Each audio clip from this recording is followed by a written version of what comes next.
If you're over 65 and living in Canada, 5 things are changing this month, and at least 2 of them could stop your payments completely if you don't act before the deadline. Right now, Service Canada is quietly resetting the Guaranteed Income Supplement for millions of seniors. The Canada Revenue Agency just retired a benefit you've been collecting for years and replaced it with something bigger, but only if your paperwork is in order. And a dental program that some of you assumed you were already locked into, it has a renewal cliff, and if you missed it, your coverage may already be gone. This isn't a small monthly bump. This is 5 separate changes, landing in the same 30-day window, each with its own deadline, its own eligibility test, and its own way of quietly leaving money on the table if you don't know it's coming. Stay with me, because change number 4 is the one almost nobody is talking about yet, and it affects nearly every senior watching this video. Let's break down exactly what's changing, what it means for your bank account, and what you need to do before the month is out. Before we get into the numbers, here's the one sentence you need to remember. Almost every benefit on this list depends on one thing: whether you filed your 2025 tax return. Keep that in the back of your mind, because it's going to come up again and again. Let's start with the one hitting your bank account first. Old age security just went up. Service Canada has confirmed a 1.2% quarterly increase to OAS for the July through September period, and it's the largest quarterly adjustment of the year so far. Here's what that looks like in real numbers. If you're between 65 and 74, your maximum monthly OAS pension is climbing from $743.05 to approximately $751.97. If you're 75 or older, you're looking at a rise to roughly $827.17 a month, which still reflects that permanent 10% boost seniors in that age bracket have received since 2022. On its own, an extra $8 or $9 a month might not sound like much, but here's the part that actually matters. This new rate isn't showing up on your next payment. The June deposit you may have already received was still calculated at the old rate. The first payment carrying this new higher amount lands on July 29th, 2026. Mark that date, because if your deposit looks different from what you expected in June, this is why. And here's a detail worth sitting with for a second. OAS isn't a flat number that rises with inflation once a year like some benefits. It's reviewed every single quarter, January, April, July, October, and adjusted based on the cost of living. Most of those quarterly bumps are small, routine, barely noticeable. This one isn't. Year over year, this July increase brings your total OAS growth to roughly 2.3% compared to what you were receiving in July of last year. Now, if you're receiving both OAS and the Canada Pension Plan, here's something important to understand. These are 2 completely separate programs, calculated 2 completely different ways. OAS is based on how many years you've lived in Canada. CPP is based on how much you contributed while working. Getting one has 0 effect on your eligibility for the other, and for most seniors, both deposits land on the exact same day. But there's a catch worth knowing about, and we'll come back to it later in this video. Your CPP income does count toward a separate threshold that can trigger something called the OAS clawback. Keep that word in mind. We're coming back to it. For now, the takeaway is simple. Your OAS is going up, starting with the July 29th payment. The increase is bigger than usual, and if you're 75 or older, the gap between your payment and a younger senior's payment just got a little wider. But the OAS bump isn't the only reset happening this month. If you're a lower income senior receiving the Guaranteed Income Supplement, July is when Service Canada essentially recalculates your entire file from scratch, and this next change is the one that can just as easily take money away as it can add money in. Every July, something happens behind the scenes that most seniors never think about until their deposit suddenly looks different. The Guaranteed Income Supplement, along with the related allowance and allowance for the survivor, gets fully recalculated based on your income tax return from the previous year. Not an estimate, not a rough guess, your actual filed 2025 tax return. This means your GIS payment starting this July could go up, it could go down. Or in the most serious cases, it could stop being issued altogether, and the deciding factor is almost entirely about what changed in your income over the past year. Let's talk numbers first. For a single senior, the maximum GIS payment for July 2026 is projected at approximately $1,123.17 a month. Combine that with the new OAS amount, and a low-income single senior could be looking at close to $1,875 a month in combined federal support. That's a meaningful number for anyone living on a fixed income. But here's the part that creates real anxiety for a lot of families, and I want to be very direct about it. GIS is income tested. If your net income last year went up, maybe you cashed in an RRSP, took a larger RRIF withdrawal, or had a one-time payout, your GIS could shrink, sometimes significantly starting this month. And if you didn't file your 2025 taxes at all, your GIS doesn't just shrink, it can stop entirely, with no payment issued until your return is on file. This catches more seniors off guard than almost anything else in the benefit system, because there's no dramatic letter warning you in advance. The deposit simply arrives smaller, or it doesn't arrive at all. So here's something genuinely useful to know. GIS looks at income, not assets. Your savings on their own don't disqualify you. But CP payments, pension income, RRSP and RRIF withdrawals, and investment income all count against you.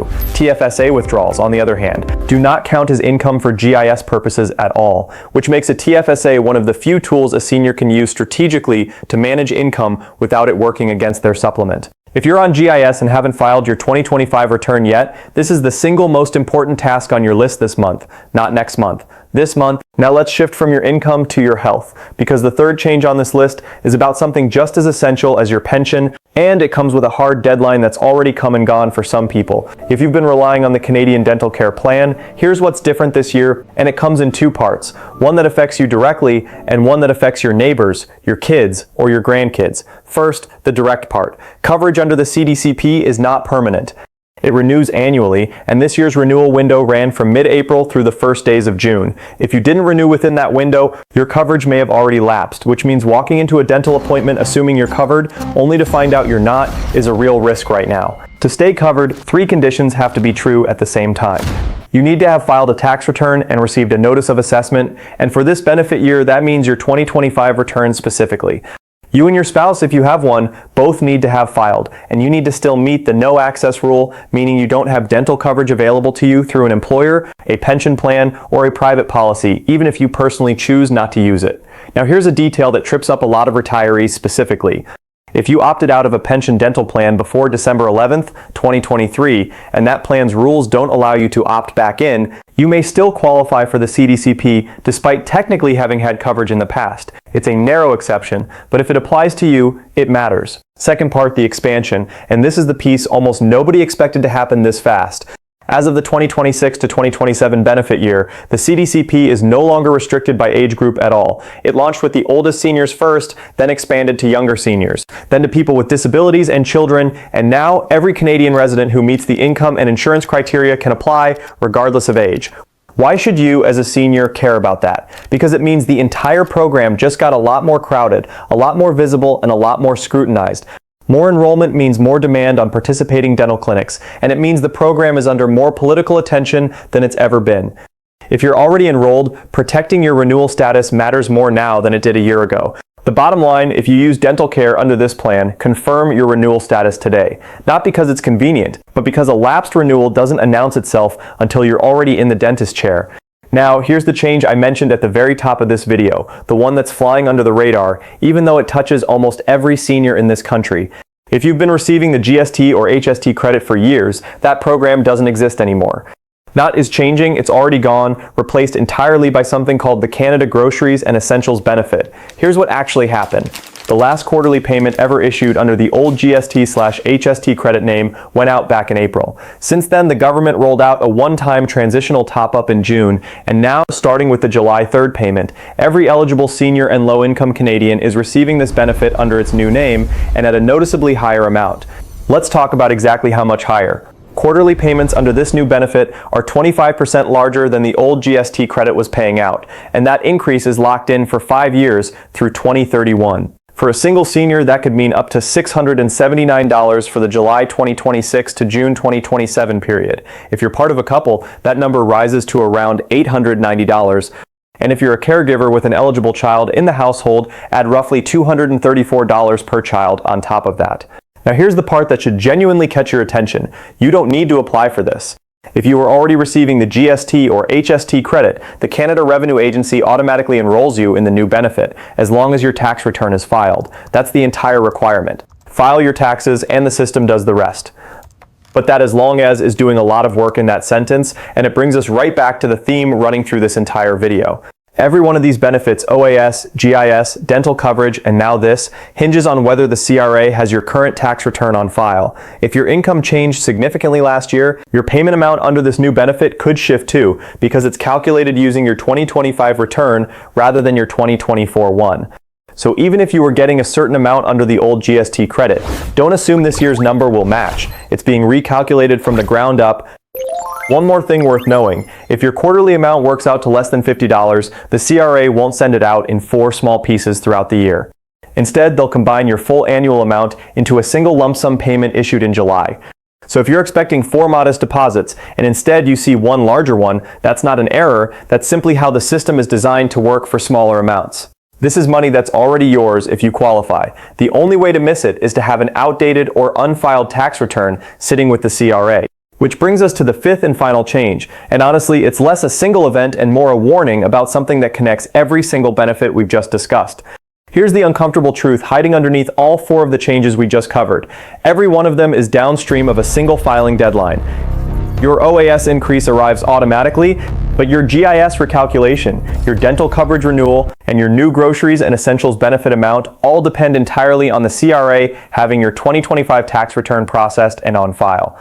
Miss that filing, and you're not just risking one benefit, you're putting all 3 income-tested programs at risk simultaneously. And there's a second layer to this that catches higher income seniors specifically off guard, the OAS clawback, officially called the OAS recovery tax. If your net income for the year climbs above a certain threshold, the government starts recovering a portion of your OAS payment directly through your taxes, and that threshold gets reassessed as part of this same annual cycle. CPP income, RRIF withdrawals, and investment income all count toward that threshold. TFSA withdrawals do not. If you're getting close to that line, there are legitimate ways to manage it, spreading out RRIF withdrawals instead of taking them in one lump sum, splitting pension income with a spouse if you're eligible, and leaning on TFSA withdrawals instead of taxable income sources when you have the choice. None of these are loopholes. They're simply how the system is designed to be used. So here's the real takeaway from this entire video, and it's simpler than it might feel after everything we just covered. One filed tax return protects 4 different benefits at once. One missed or late filing puts all 4 at risk at the same time. If you filed already, you're in good shape. This month should bring good news across the board. If you haven't, this is genuinely the most important 5 minutes you could spend before you close this video. Let's bring this together. Your OAS payment is going up, starting with the July 29th deposit. Your GIS is being fully recalculated based on last year's income, which means it could rise, fall, or stop depending on your tax filing. Your dental coverage needs to be renewed to stay active, and the program has now expanded to every age group in the country.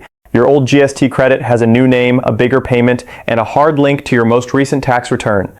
And underneath all of it sits one filing deadline that determines whether you receive any of this at all. 5 changes, one common thread, and the difference between getting everything you're entitled to or quietly losing part of it often comes down to a single piece of paperwork sitting unfiled somewhere. If this video helped you understand what's actually changing this month, do 3 things right now. Subscribe so you don't miss the fall benefit updates when the next quarterly adjustment lands in October. Turn on notifications because some of these deadlines move with very little public warning. And if you know a parent, a grandparent, or a neighbor who relies on any of these programs, send them this video today, not next week, today. Because for some of these deadlines, next week might already be too late. Thanks for watching. We'll see you in the next one.